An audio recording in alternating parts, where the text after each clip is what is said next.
भाजपा ने पार्टी समर्थित मेयर प्रत्याशी संजीव कुमार को जिताने में अपनी पूरी ताकत झोंक दी है। संजीव कुमार के चुनाव प्रचार में भाजपा के राष्ट्रीय महामंत्री अरुण सिंह और राष्ट्रीय मंत्री ऋतुराज सिन्हा धनबाद पहुंचे। बैंक मोड़ में मीडिया से बातचीत में अरुण सिंह ने कहा कि भाजपा समर्थित मेयर प्रत्याशी एकमात्र संजीव कुमार ही हैं। उन्होंने कहा कि कांग्रेस जीएमएम की सरकार ने दलीय आधार पर नगर निकाय चुनाव नहीं कराया, क्योंकि यह सरकार कमल फूल नरेंद्र मोदी की लोकप्रियता से डरते हैं। वहीं कहा कि कांग्रेस जीएमएम प्रत्याशी को समर्थन देना लूट को छूट देना है। प्रदेश की सरकार को अगर जागना है तो अगर विकास चाहिए तो जनता को भाजपा समर्थित मेयर प्रत्याशी को ही जिताना चाहिए। भाजपा समर्थित उम्मीदवार जब मेयर होगा तो भाजपा शासित राज्यों में जाकर वहां के विकास कार्यों को देखेगी, समझेगी और अपने आप में यहां लागू कराएगी। बगैर नाम लिए उन्होंने जिन्हें भी भाजपा छोड़ा उसका अस्तित्व ही खत्म हो गया। वहीं भाजपा के ही कई नेताओं के मेयर चुनाव में लड़ने के सवाल पर कहा कि जो अलग होकर गए वो अलग थलग पड़ गए हैं। पत्रकार भाइयों, आप सबको मैं सादर नमस्कार करता हूं, प्रणाम करता हूं। मैं कई दिनों से झारखंड के कई नगर निगम और कई क्षेत्रों में प्रवास किया, लोगों से मिला और स्थानीय लोगों से चर्चा भी किया कि झारखंड की परिस्थिति क्या है। उसमें से निकल करके सबसे प्रमुख बात आई कि झारखंड की जनता परेशान है, त्रस्त है। झारखंड में पूरी तरीके से कानून व्यवस्था ध्वस्त है।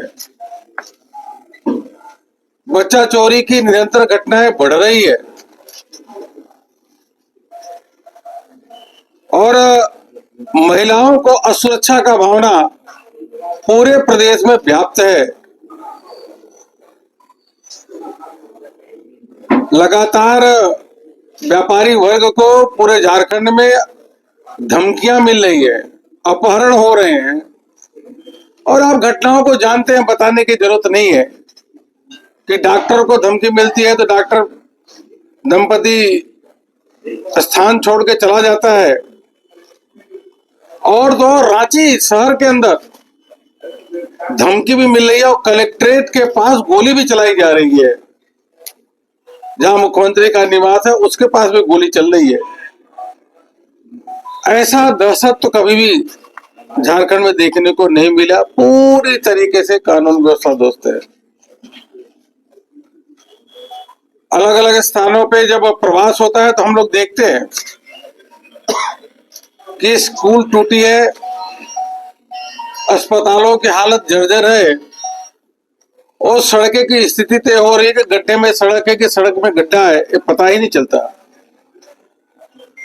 जब हम उत्तर प्रदेश जाते हैं, मध्य प्रदेश जाते हैं, छत्तीसगढ़ जाते हैं, गुजरात जाते हैं, जहाँ भारतीय जनता पार्टी की बीजेपी की सरकार है, वहां पे जो विकास देखते हैं उस विकास के को देख करके लगता है कि हमारा झारखंड तो बहुत पीछे जा रहा है। लूट खसोट चरम पे है और इसी को ध्यान में रखते हुए यहाँ की प्रदेश सरकार ने यह तय किया कि स्थानीय निकाय के जो चुनाव होंगी वह दलीय व्यवस्था पे न हो, क्योंकि भारतीय जनता पार्टी कमल का फूल और प्रधानमंत्री मोदी जी के लोकप्रियता से डरते हैं और सिंबल पे न हो, जिससे किसी भी प्रकार से चुनाव के समय धांधली करके धमका करके वह चुनाव चाहे जेएमएम हो चाहे कांग्रेस है, यह चुनाव जीते, अपनी पीठ थपथपाए कि हमको जनता ने समर्थन दिया।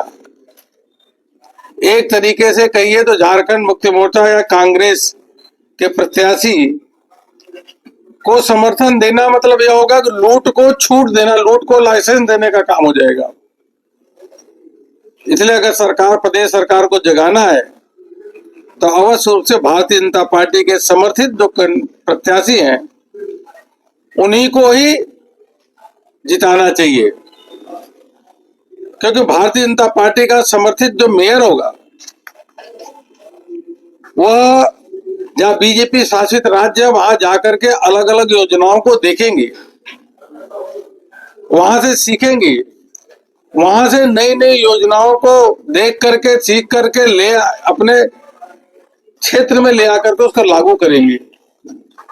जैसे गुजरात अहमदाबाद देखें तो वो नगर निगम का क्षेत्र इतना सुंदर है, सारी व्यवस्था है, बहुत विश्व स्तरीय है, तो वैसे धनबाद की भी होनी चाहिए।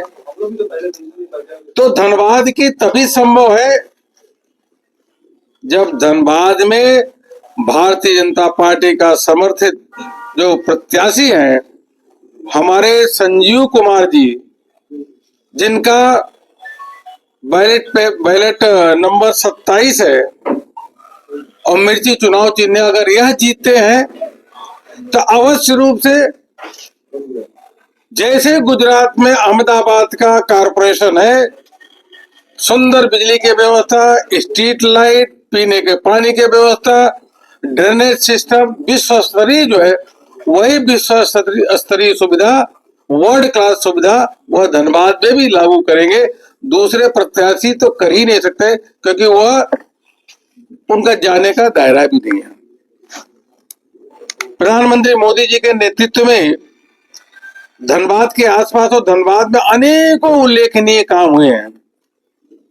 सिंदरी में नैनो यूरिया और जो फर्टिलाइजर का प्लांट यहाँ शुरू हुआ वो प्रधानमंत्री मोदी जी के नेतृत्व के कारण हुआ। हमारे सभी जनप्रतिनिधियों ने जाकर के लगातार बात किया, उसका ही कारण है कि आज हमको देखने को मिल रहा है। ISN को IIT बनाना, उसके साथ साथ अगर हम देखें तो जो शहर के आसपास जो हमारे 4 लेन रोड दिखती है, नेशनल हाईवे दिखता है, यह सब प्रधानमंत्री मोदी जी के नेतृत्व में भारतीय जनता पार्टी के सरकार के कारण हुआ है। एक चीज मैं कहना चाहूंगा कि मैथन फेज 2 का प्रोजेक्ट जो 2019 में शुरू हुआ, जो हमारी सरकार थी, यह सरकार आ करके उसको रोक दी, प्रदेश सरकार की, जेएमएम की सरकार और कांग्रेस की सरकार।